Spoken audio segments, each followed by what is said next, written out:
Hello guys, welcome to my channel Gyan Sahayak. तो आज हम डिस्कस करेंगे, जैसे कि पिछले वीडियो में डिस्कस किए थे हम 1900 ग्रेड पे के बारे में। तो यहाँ पे हम डिस्कस करेंगे ग्रेड पे 2000 के बारे में, जो लेवल 3 होता है एज पर 7th पे कमीशन। तो इसका जो 6th पे कमीशन के अनुसार जो उसका पेमेंट होता है, पेमेंट 1 होता है, वो 5200 टू 20,200 रुपीज़ का ये होता है। ये जो CDA कैलकुलेशन, CDA पे स्केल के अनुसार कैलकुलेशन, ये सेंट्रल गवर्नमेंट एम्प्लॉय के लिए है। तो आप अगर सेंट्रल गवर्नमेंट एम्प्लॉय है तो फिर आप ज़रूर इस वीडियो को देखें। और आप अगर बनना चाहते हैं एम्प्लॉय, तो आपको एक मोटिवेशन मिलेगा आपको सैलरी वगैरह जान के। तो फिर आप प्लीज़ देखिए और कंप्लीट वीडियो देखिए, आपको तब जाके आपको सारे समझ में आ जाएगा। तो चलिए आगे बढ़ते हैं। तो अभी हम डिस्कस करेंगे level 3 grade pay 2000 and as per 7th पे कमीशन। आपको जो CDA पे स्केल होता है, जो 21,700 टू 69,100 रुपीज़। तो अगर अर्निंग का बात करते हैं तो फिर बेसिक पे आपका यहाँ पे हो गया 21,700। और जो DNS अलाउंस हो गया आपका 34% ऑफ बेसिक पे, जैसे कि अप टू जनवरी 2022। तो 7,378 रुपीज़। और अगर आप क्वार्टरेबल नहीं कर रहे हैं तो फिर हाउस रेंट अलाउंस जो आपको मिलेगा 9%, ये जेड सिटीज़ के लिए है। यहाँ पे मैं मिनिमम जो होता है वो जेड सिटीज़ होता है, तो इसके अनुसार मैंने आपको यहाँ पे कैलकुलेशन किया हो। तो फिर ये 9% ऑफ बेसिक पे हम करें तो 1953 रुपीज़ आ रहा है। अगर आप टीपीटी अलाउंस के, ट्रांसपोर्टेशन अलाउंस की बात करें, तो यहाँ पे भी मैं क्लास जेड सिटीज़ के लिए आप रखा हूँ। तो यहाँ पे जो मिनिमम आपका जो लेवल 3 के ऊपर, जो लेवल 3 से लेवल 8 तक आपका होता है रिमोट लोकेशन में, मीन्स आपको जेड सिटीज़ के अनुसार, तो ये 1800 होता है। तो इसका अगर हम DA 1800 के ऊपर करें तो फिर 2.12 रुपीज़ हो रहा है टोटल।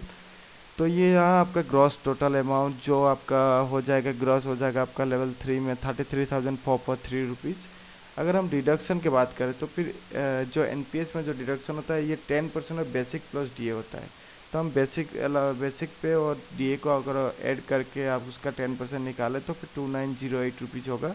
और आपका जो प्रोफेशनल टैक्स है ये वेरी करता है स्टेट टू स्टेट, बट फिर भी आपका 200 रुपया ही लगता है आपका प्रोफेशनल टैक्स। और जो central government employ group insurance scheme है, CGEIS, तो इसमें भी आपको up to group C employment like level 5 तक आपको 23 रुपया ही डिडक्शन होगा आपका CGIS के लिए। तो इसका जो डिडक्शन में जो बनता है, टोटल बनता है, वो 3138 रुपीज़ है। तो इसमें जैसे कि अगर हम अर्निंग को, डिडक्शन को माइनस कर दें तो नेट पे मिलेगा, आपको निकलेगा। तो जो नेट पे होगा आपका 30,305 रुपीज़ होगा।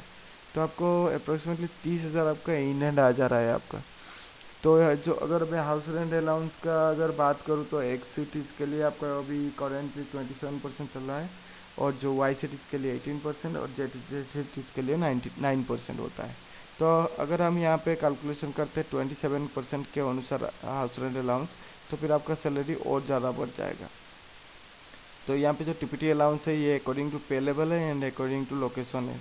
तो आप उसी के अनुसार हम यहाँ पे कैलकुलेशन किया हुआ है। अगर बहुत ज़्यादा जानकारी चाहिए तो फिर आप कमेंट करिए, मैं ज़रूर आपको क्लैरिफिकेशन दे दूँगा। तो तो चलिए देखते हैं सैलरी के अलावा जो other perks and allowances central government employ को मिलता है, उसके बारे में डिस्कस करते हैं। तो आपको सैलरी के अलावा आपको special allowance for child care for women and with disability, जो वुमेन डिजेबिलिटी होते हैं उनका चाइल्ड केयर के लिए एक स्पेशल अलाउंस मिलता है। वो भी आपका मिल जाता है आपको अलाउंस के तरह।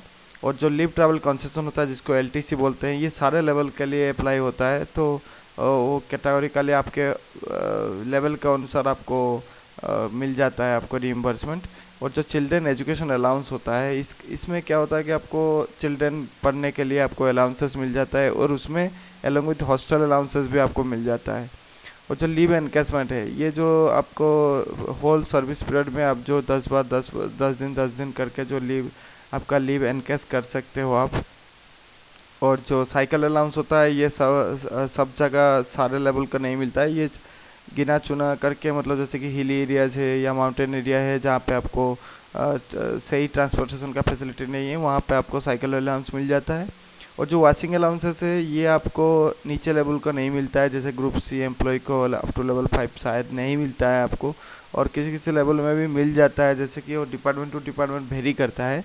और जो कन्वीनियंस अलाउंस है ये होता है जैसे कि आपने ट्रांसफर हैवी ये कर रहे हैं, आपको जर्नी कर रहे हैं या कहीं पे आपको, ये नॉर्मली ये मेडिकल ऑफिसर्स वगैरह को मिलता है, क्योंकि वो एक जगह छोड़ के दूसरी जगह भी उनको जाना पड़ता है कहीं पे ट्रीटमेंट के लिए।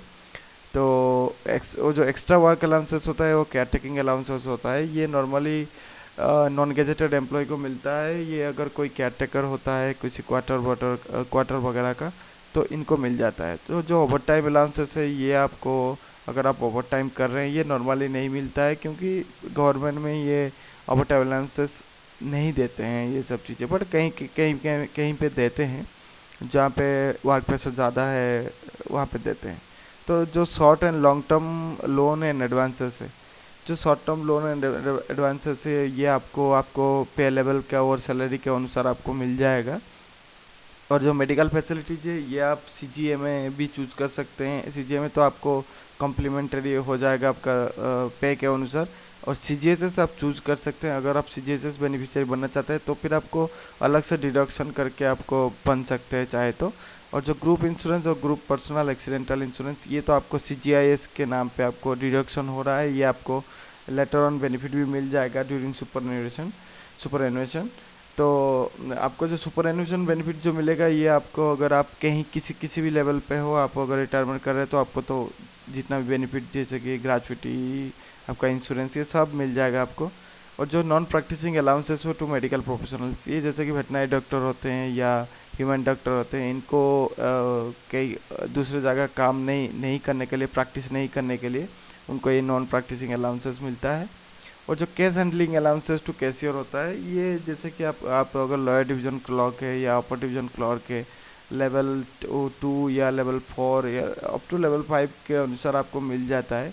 अगर अगर मान लीजिए कहीं कहीं पे किसी किसी केसेस में जहाँ पे अवेलेबल नहीं है कोई एलडीसी वगैरह यूडीसी वगैरह, तो इसमें अकाउंटेंट को कभी कभी लेवल 6 तक भी आपको मिल जाता है कैश हैंडलिंग अलाउंस।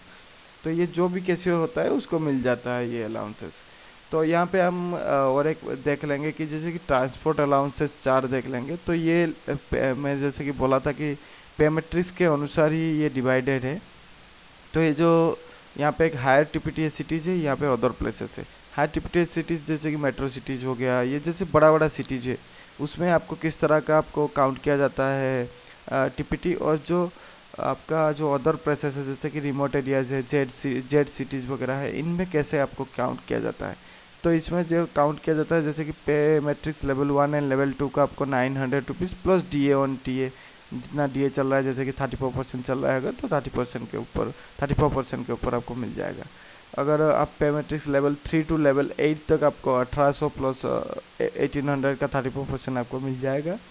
और अगर पे मैट्रिक्स 9 से आप ऊपर हैं, दैट मीन्स आपको 3600 प्लस आपको 3600 के ऊपर आपको डीए जितना चल रहा होगा उतना में मिल जाएगा आपको। तो ये रहा आपका पूरा सैलरी एंड आपका अलाउंसेस। तो अगर कुछ जानकारी चाहिए आपको तो फिर प्लीज़ कमेंट कर दीजिए, और like and share and subscribe कर दीजिए, क्योंकि इसके वजह से आपको जो नीडी होगा आपका, मतलब जो इसी ग्रेड पे में होगा उसको ज्वाइन करना है कि नहीं है कहीं पे, तो वो बेटर चूज कर पाएगा कि भाई मुझे जाना है कि नहीं है, इसमें इतना कम सैलरी है या इतना ज़्यादा सैलरी है, मुझे जाना चाहिए इसमें। तो उसको एक मोटिवेशन टाइप का मिलेगा।